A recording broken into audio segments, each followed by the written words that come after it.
Hi friends,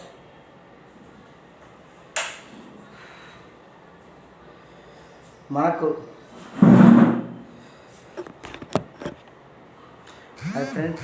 ఈరోజు topic ఆన్లైన్లో betting యాప్స్పై కొంతమంది సెలబ్రిటీలను, అలాగే కొంతమంది యూట్యూబర్స్ను, కొంతమంది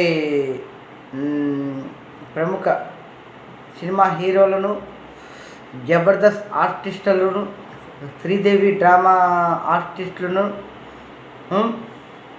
కొంతమంది సీరియల్ నటీమణులు ఈ యొక్క బెట్టింగ్ యాప్స్ను ప్రమోట్ చేస్తున్నారనే ఉద్దేశంతో తెలంగాణ గవర్నమెంట్ అండ్ తెలంగాణ ప్రభుత్వం అండ్ తెలంగాణ పోలీసులు వాళ్ళకు నోటీసులు ఇవ్వడం జరిగినది. కానీ ఇలాంటి విషయాల్లో ముందుంది నాన్ వేసిన యూట్యూబర్ అన్న ఈ యొక్క బెట్టింగ్ యాప్లను ప్రమోషన్ చేసే వ్యక్తుల్ని కనిపెట్టి ఎంతోమంది పేద మధ్యతరగతి విద్యార్థులను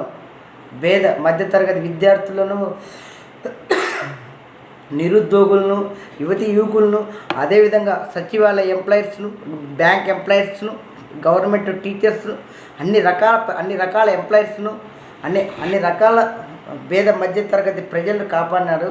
నాన్ వేసిన అన్నకి ధన్యవాదాలు. ఎందుకంటే ఈ యొక్క బెట్టింగ్ యాప్స్ని ప్రమోషన్ చేస్తే సినిమా ఆర్టిస్టులని తెలంగాణ ప్రభుత్వం అరెస్ట్ చేయాలని నేను కూడా కోరుకుంటాను. ఎందుకంటే ఇలాంటి బెట్టింగ్ యాప్స్ వల్ల ఎంతోమంది మధ్యతరగతి ప్రజలు, నిరుద్యోగులు బలవుతున్నారు. ఈ మధ్య కర్ణాటకలో అన్న, వదిన, మరిది ముగ్గురు బలైన దాదాపు 1,80,00,000 అప్పయింది. నాకు తెలిసి ఇలాంటి షోలో కూడా ప్రముఖ అంటే టాక్ షోలో కూడా ఇలాంటి జీతలు కొన్ని షోలో కూడా ఇలాంటి బెట్టింగ్ ప్రమోషన్ చేస్తున్నారు.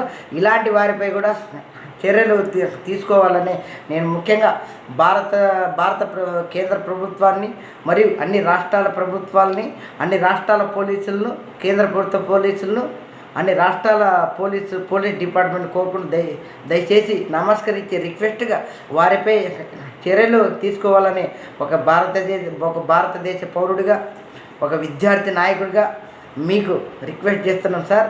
ఇలాంటి బెట్టింగ్ యాప్స్పై దయచేసి మీరు కూడా ఇలాంటి వారిపై చర్యలు తీసుకోవాలా.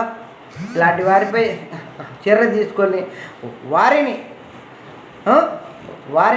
ఇలాంటి బెట్టింగ్ యాప్స్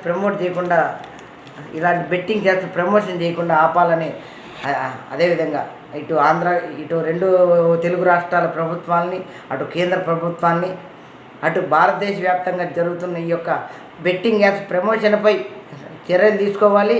ఈ యొక్క బెట్టింగ్ యాప్స్ని క్రోమ్లో లేకుండా, ప్లే స్టోర్ లేకుండా డిలీట్ చేయాలని కోరుకుంటున్నాను. ఈ యొక్క సర్వర్లను కూడా రద్దు చేయాలని కోరుకుంటున్నాను. ఎందుకంటే ఇవాళ ఐపీఎల్ వస్తుంది, క్రికెట్ ఐపీఎల్ స్టార్ట్ అయింది. ఈ ఐపీఎల్ వల్ల ఎంతమంది బలవుతారనేది నాకు భయం అవుతుంది. ఎందుకంటే పాపం దీనిలో విద్యార్థులు, నిరుద్యోగులు మరియు గవర్నమెంట్ ఎంప్లాయీస్, అన్ని రకాల డిపార్ట్మెంట్లు కూడా ఆడుతున్నారు. మన రీసెంట్గా పాపం పల్నాడు జిల్లాలో దాచేపల్లి మండలానికి చెందిన సచివాలయం ఎంప్లాయీ మాత్రం ఫ్యామిలీతో సహా వెళ్ళిపోయినాడు. ఇలాంటి వాటికి చర్యలు తీసుకోవాలని గట్టిగా నేను చెప్తున్నాను. ఎందుకంటే ఇలాంటి వాటిపై చర్యలు గౌరవనీయులు పెద్దలు నారా లోకేష్ గారు కూడా సచివాలయం ఎంప్లాయీని స్పందించి వారికి ఒక అవకాశం ఇస్తామని చెప్పారు. వారికి కూడా నా ధన్యవాదాలు నారా లోకేష్ గారికి. దయచేసి మిత్రులారా, ప్రజలారా ఒక్కసారి ఆలోచించండి. ఈ యొక్క బెట్టింగ్ ప్రమోషన్ చేసే సినిమా ప్రముఖులైనా కావచ్చు, యూట్యూబర్నైనా కావచ్చు, ప్లస్ సీరియల్ నటీమణులైనా, శ్రీదేవి డ్రామా ఆర్టిస్ట్ అయినా, శ్రీదేవి కంపెనీ ఆర్టిస్ట్నైనా దయచేసి ఇలాంటి బెట్టింగ్ ప్రమోషన్ నుంచి వారిని తప్పించి ఇలాంటి బెట్టింగ్ చేయాలపై చర్యలు తీసుకోవాలి. ముఖ్యంగా సైబర్ క్రైమ్ డిపార్ట్మెంట్ కానీ అన్ని పోలీస్ రకాల డిపార్ట్మెంట్ దయచేసి ఇలాంటి వాటిని కట్టడి చేయాలి. మధ్యతరగతి ప్రజలను కాపాడాలని అన్ని రకాల డిపార్ట్మెంట్ పోలీసులకు నమస్కరించి తల వంచి రిక్వెస్ట్గా అడుగుతున్నాం సార్, దయచేసి. ఎందుకంటే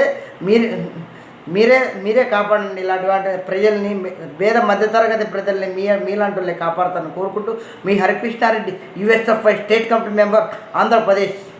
థ్యాంక్ యూ.